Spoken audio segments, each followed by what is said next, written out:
The hosts of Two Bored Apes are not registered investment advisors. The podcast is for entertainment and informational purposes only.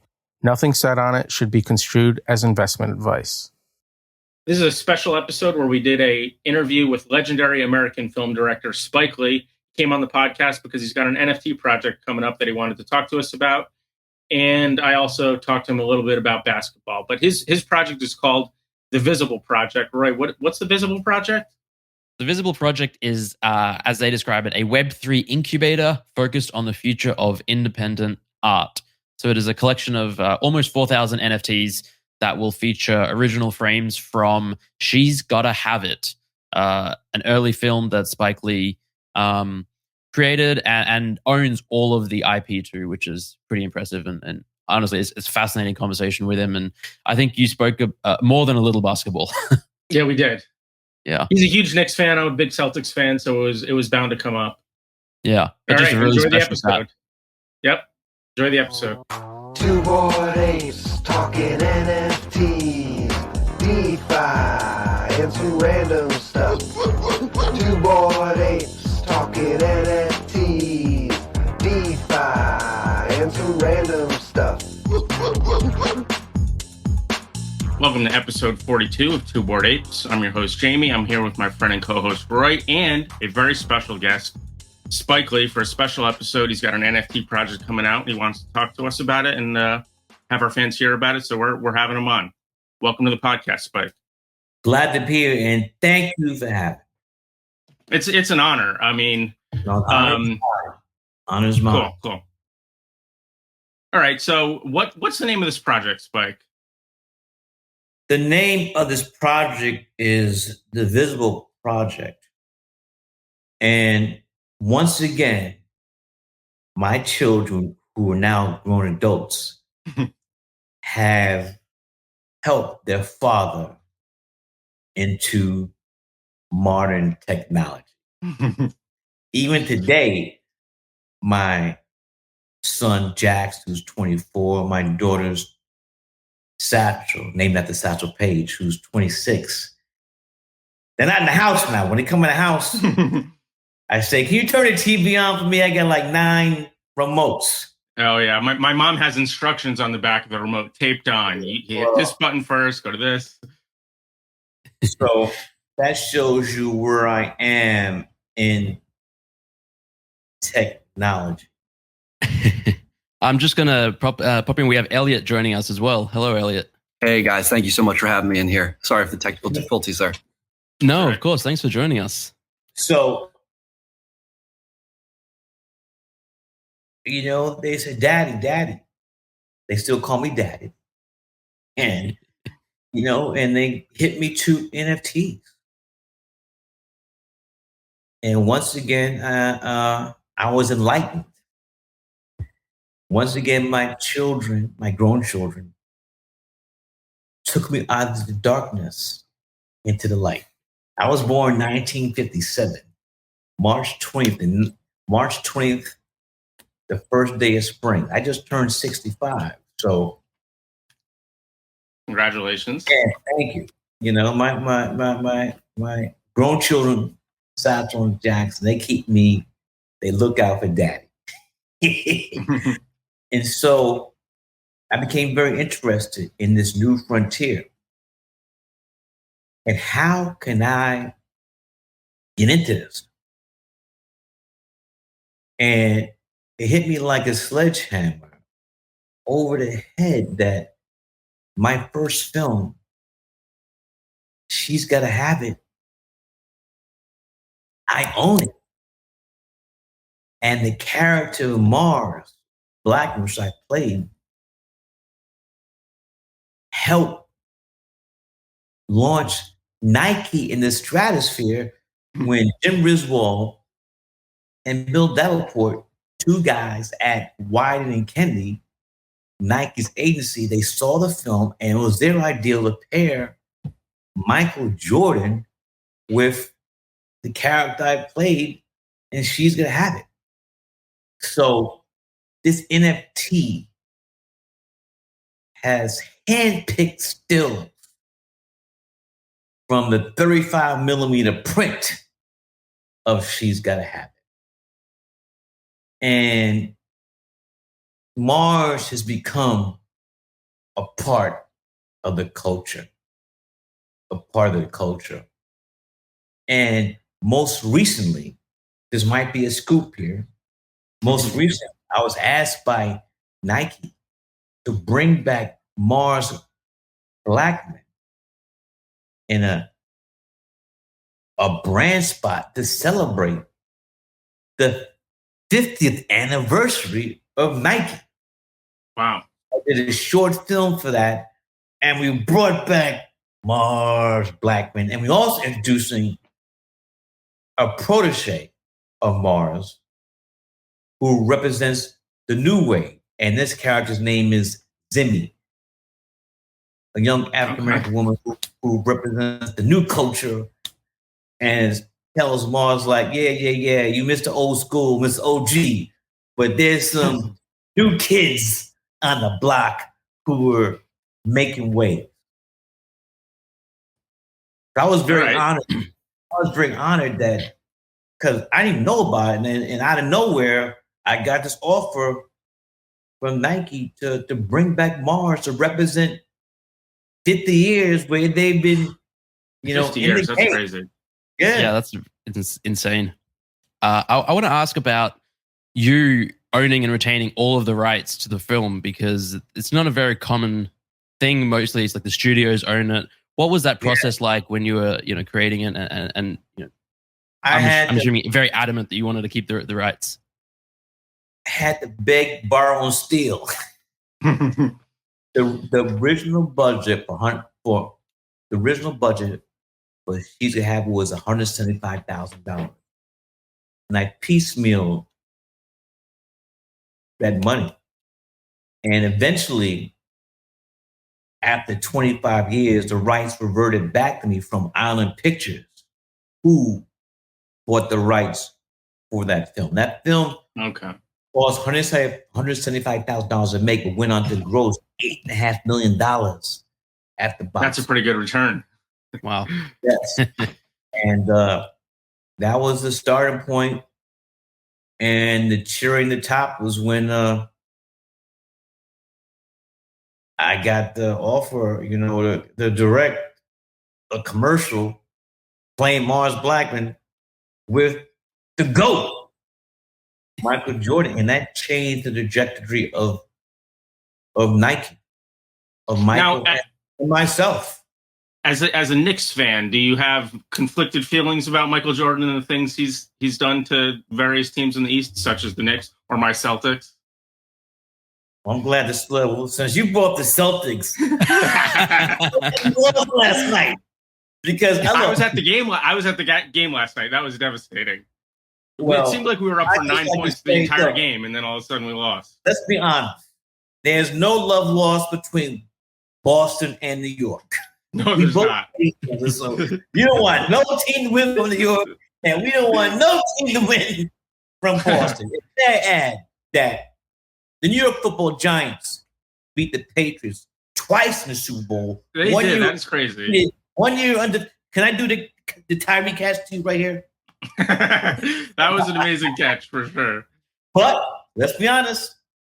The only time ever a team has come back down 3-0. Oh my God, the ALCS. That was the pinnacle of my life at that time. New York Yankees and Derek Jeter and rest of those guys still haunts them. that was some amazing stuff. Well, let's leave that alone. All right. Once you said that, I knew I had to touch on it a little bit. I have a house. For the last 20 years, I've had a house in Martha's Vineyard. Oh, nice. And in my writer's cottage is a flagpole. So the first day of Major League Baseball, that interlock in NY goes up. in Martha's Vineyard. And my house piss everyone off. My house is on the golf course there. And so for years, I've been getting errant golf balls on my lawn. Right. Yankees suck. Yeah. And one time, I went up, I unannounced and went to, said, let me go to Martha's Vineyard. And I got home and the flag was gone. Turned out my housekeeper took the flag down. Oh, okay. Nothing nefarious. Good. So one thing that Roy and I talk about on this podcast a lot is how NFTs are such a great tool for artists to just explore their creativity and use their abilities and possibly to monetize them without necessarily having to have some intermediaries that aren't really offering all that much, but in order to distribute your content and stuff like that, are getting big pieces of it. And it seems like what your NFT project is also sort of about empowering creators. So why don't you tell us kind of what the plan is? Well, first I'd like to say, if you're an artist and you're the art in the gallery, once that thing is sold, you're never gonna, as one of my favorite lines from The Godfather, you're never gonna be able to wet your beak. Once you sell something, gone. Yeah. You heard that though?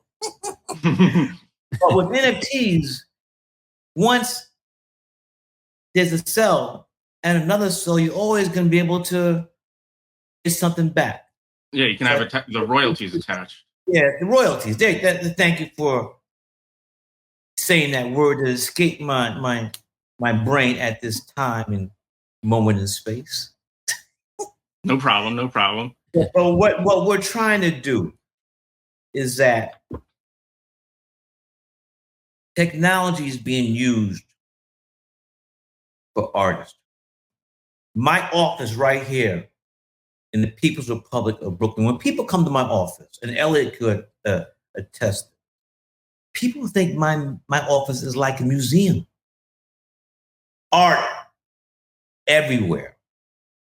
And there's I would say a sizable portion of the art on my walls here is stuff I bought on Instagram from artists I didn't even know existed. So this is giving a vehicle for young unknown artists. And that's in quotations. In quotations, unknown artists. Peace and love to get your work out into the public. I did 2 seasons of She's Gonna Have It on Netflix for my first film. We did 2 seasons. We did 2 seasons of that on Netflix. And using Instagram, I put out a call to unsigned music artists to submit your songs for my 2 seasons. And many, at least, I think it was like 50 songs for each season, I put into those episodes She's Gonna Have It. Tremendous artist. So I've always felt that the talent is there. But the trick is, how, as a talented artist, do you get your art known to the world? And technology has changed the game upside down. For sure. So just if I could, I want to jump in there quickly, just to offer some additional context for that. When Spike and I first started talking, we realized that he owns all the IP, the rights to She's Gotta Have It. That's an opportunity that most filmmakers in the space don't have, right? But there is a certain filmmaker. We need to say no names. But can we say a letter of the alphabet though? And starts with a Q, maybe. It's a rarely used one. It's a rarely used one. A certain filmmaker. Okay. Attempted to do something, and was I remember this happening because he did not own that film. Yeah, I own She's Gotta Have It. So when we sat down, Spike, I was like, I asked the question, do you own any of your IP? Expecting the answer to be most likely no, because for most filmmakers, it's not the case. Spike said, do I own my IP? Are you kidding me? 1986, She's Gotta Have It. In addition to others, by the way, which we're not focused on right now, but Spike has made a point over his career of going back and retaining the rights to his IP, which is something that sort of underscores, I think. Let's get twisted. You don't own the story of Malcolm X. I don't do the right thing. I own Inside Man. Those are studio pictures. Yeah. And so when we set out on this journey 6 months ago, we knew that we had a strong foundation with the IP. Pulling that film out of cold storage is an amazing story. But the mission that I think that you were talking about, Jamie, that Spike started to allude to, the ability to use his platform to empower the next generation of artists. It's not just about ownership. It's also about education, which I think is why this conversation with what you guys do with Zen Academy is very interesting, particularly because for Spike, with his platform, the ability to be an educator first. I mean, so you may or may not know that Spike has been a tenured professor at NYU. Let me jump in here. Yeah. I graduated from Morehouse College in Atlanta, Georgia in 1979 and went directly to NYU Graduate Film School, where I finished at 82. You did not pass go. You did not collect $200. You went directly. Yeah. Ang Lee and Ernest Dickens were my classmates. Wow. And for the last 20-something years, I've been a professor at NYU Graduate Film School. And I think like the last 10 years, I got tenure. So I come from a family of educators. In fact, last week was the end of the spring semester. And there's very few things, and this is no bullshit. This is 100. Very few things give me the pleasure in teaching what I've learned as filmmakers, the young filmmakers. Now, damn. All good. That's my wife. I like to say it's very important because I get asked all the time by young filmmakers, do I have to go to film school? You don't have to go to film school. And again, keep 100. Not everybody can afford go to film school. Sure. NYU, USC, AFI, you're going to be graduating with some student loans. At NYU, 3-year program, students leave owing in student loans of $250,000. Yeah, the $250,000 you graduate. The cost of education has just gotten ridiculous in America. Film school is insane. So again, you don't have to go to film school to become a filmmaker. And with the technology today, when I went to film school, all this digital shit did not exist. We shot 16 millimeter. Now, if you have a phone and a laptop and get some friends, people making, you can do it. People have made feature films on their phones. And you can distribute it on the internet without, technology has really brought a democracy to filmmaking. In my generation, the only reason why we went to film school is not to get a Master of Fine Arts from NYU or USC or AFI. You went to film school to get the equipment. You went because the departments had it.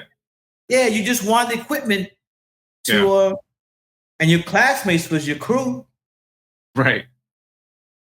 So what we're going to do with this is that we're going to help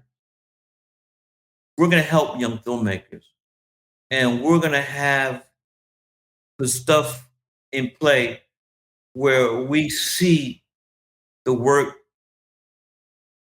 that young filmmakers are going to do, and we will mentor them and put them in position, with their work being submitted, so they could get the shine, the support to move forward. Again, I teach NYU, but everybody can't afford NYU graduate film. Everybody can't afford to go to Grims. Can't afford to go to film school. So another opportunity for people to tell their stories through cinema. It's 8 million stories, right? There are 8 million stories in Naked City. Yeah. Now, bringing it back to the NFT itself, when is that sort of going for sale? Do you have a price in mind? And also, if someone say wants to submit a film or a video, do they have to be an NFT holder, or is this open to anyone? And then the utility is separate for those who own the NFT. Elliot, take it away. Yeah, so let's answer the last question first, because the idea for this is not to gate the opportunity for people to be able to submit projects. And what we want to do, part of the utility of that is, the initial phase is we're going to open up for submissions, short film submissions. That'll come in a standard form where we're going to be seeking, usually a script. We're going to give that filmmaker, those, future filmmakers, the chance to interact with our community, bring them on, speak to different people, ask questions, showcase any prior work they have. And then every NFT is a vote. After initial, vetting to make sure that if you actually enter someone into this and they win, that they're able to complete on their mission, right? That vetting process, I think, is important to this, to make sure that we're giving these resources and, access to a mentor like Spike to people who are serious about what they're doing. We want to open that up to everybody. We want to create a community where it's Web3 film enthusiasts.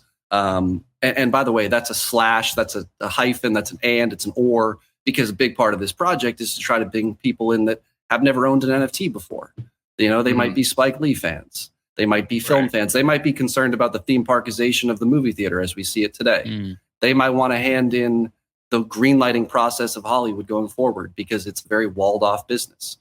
Sometimes just the opportunity of being able to interact with that next generation of filmmaker, that's a really rewarding and empowering thing. And then at the end of the year, at our Visible Project Season 1 Film Festival, when we're going to celebrate all the projects that come through this, we think that that's a moment to really celebrate achievement as a whole in Web3 over the past year. So obviously we're a year away from that, but that's something that we sort of build towards as our North Star.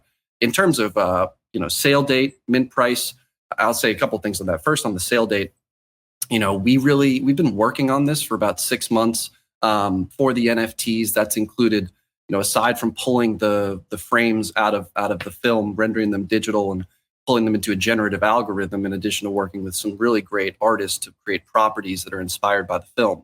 That whole process has been something that we've been, working on for 6 months, try to install like a great deal of transparency into this.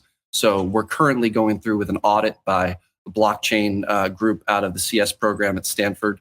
And they're going to do a fully public audit so that people can see that what we're doing is transparent, that what we're doing is, hopefully setting a standard, right? Hopefully setting a standard for celebrities trying to get into this space. Because Spike,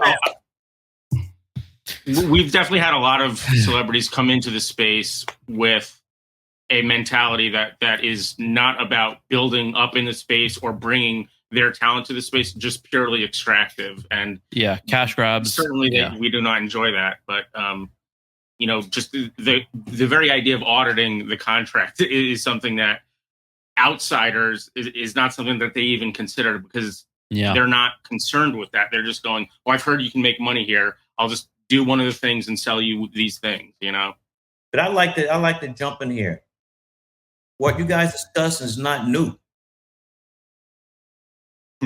Spike Lee, 4 Acres and Mule, has introduced talent to the world that was unknown. Martin Lawrence's first film was Do the Right Thing. Rosie Perez's first film was Do the Right Thing. Halle Berry's first film was Jungle Fever. And that's just in front of the camera. There's a legion of filmmakers, film artists, people who today are part of the filmmaking community got their first job, their first internship at 40 Acres and a Mule. So this is not new. We've been doing this, and we'll continue. And now you're using these new technologies that you've been turned on to by your kids to do it in a newer way that this technology allows. And it sounds interesting. And the film festival at the end, that sounds like a great sort of culmination to show what you've been doing with it. Yeah, and also, Jamie, just the ability for Spike to touch more people than what he has in his classroom, right? So we're going to create, educational content here. That some of it will be gated. Most of it's going to be free for the community. People, whether they're trying to understand Web3, especially from communities that don't usually get access to this technology right away or emerging technologies right away, or I want to learn how to shoot a great film and I can't afford to go to film school, like Spike referenced. Having those types of like really high quality content that we can facilitate because of the community, because of this project, when we bring this live, that's just a continuation of what Spike does. Right. I love that so much. Yeah. Go ahead, Ray. No, I was just going to say, obviously I'm a huge fan of education and, with Zen Academy here, we take a very similar philosophy where we try and provide as much education. To me, should never be paid for. It should be free. But when it does come to producing high quality curated education, there is a cost involved and sometimes you have to charge for some of it. But to make as much of it available to as many people as possible, I think is the end goal. And I love that that's the direction you're thinking and moving in. Yeah.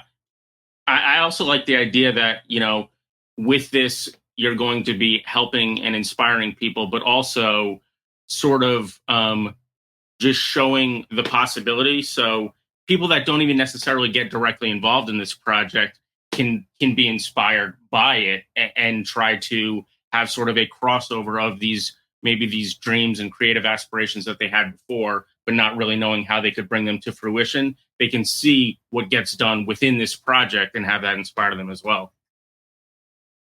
True. I have one more question, and then maybe Jamie, if you have one more, and then we'll wrap up. What does success look like to you with this project? So 5 years, 10 years, however long down the line, what would you be able to look back on and say that was a home run? That was, everything that we could have dreamed and more. Well, now that we're in the NBA playoffs, and get the sports analogy, get that W, that win. Yeah. Not taking an L in that W, not taking an L. Amazing. Yeah, and just to listen, I think I can't really put it more concisely. It's another Celtics fan too, so you guys need to. So Jamie, I didn't even tell him I was a Celtics fan until like 2 months after we started working together. I knew I had to hide that. For us, if you don't come waving that green. And by the way, there's an amazing line, and She's Gotta Have It, where Mars Blackman says, "What do you know? You're a Celtics fan." I've always felt like that was directed at me.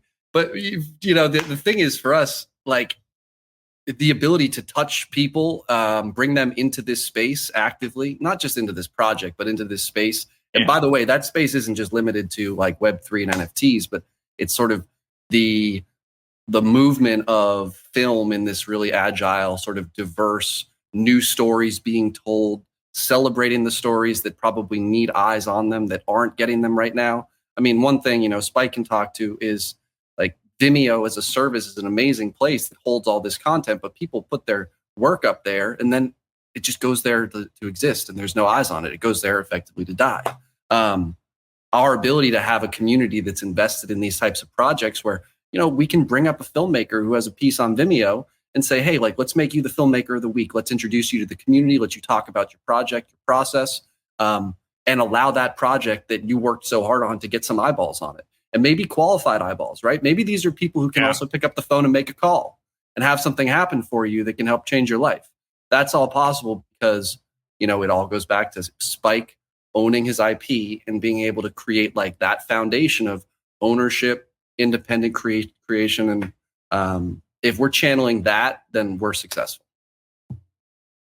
Right on. And that's very much in the spirit of what I believe got me interested in NFTs in the first place, is how it can just kind of democratize power and creativity. Yep, And democracy. yeah, go on. Sorry. I think he's just repeating democracy. Or our democracy. Yeah, I was going to say also the sort of ability to surface talent from all around the world in a way that was like this piece of art behind me was done by a Thai artist that I found scrolling Twitter, and just I saw it one day. I was like, his art style, like, this is amazing. Reach out to him, commission some work, and all of a sudden now, we're bridging the globe. And, I've commissioned a bunch of work from him now. And it's just like, you see that happening all the time in Web3 and NFTs. Like you were talking about, Spike, how you were buying art off Instagram. Now people are buying art off OpenSea and NFT marketplaces and finding them on Instagram and Twitter. And it's just this incredible movement that's, we're still at the real early stages of. And I think we haven't really seen too much in the film industry yet. But I think, it's clearly coming. And it's such a great use case for it as well.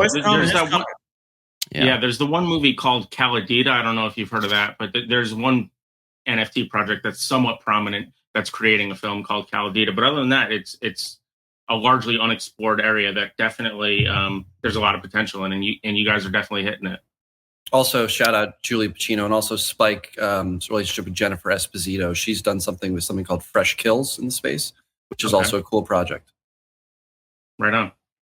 Big fan of Caladita or Cayadita. I don't know how to pronounce it, but I know the guy behind it, Miguel. He's been working so hard for so long, trying to get it funded, and using NFTs. And I think he's really a perfect case study for like what is possible and how you can sort of harness the community and value and everything out there to bring a dream to life. Honestly, that's what I see happening. So, Tell your story. Yeah. Right. Absolutely. Well, thanks for coming on to the podcast, Spike, and thanks for telling us about the project. Thank you so much. Yeah, it was a true honor speaking with you, and thank you, Elliot, as well for joining us and sharing some more insights about the Visible Project. We'll have links in the description below to all of the relevant information, and we'll update it when more stuff comes out. Yeah, thank you both so much. Any final parting words? Peace and love. Two Bored Apes talking NFTs, DeFi, and some random stuff. Two Bored Apes talking NFTs, DeFi, and some random stuff.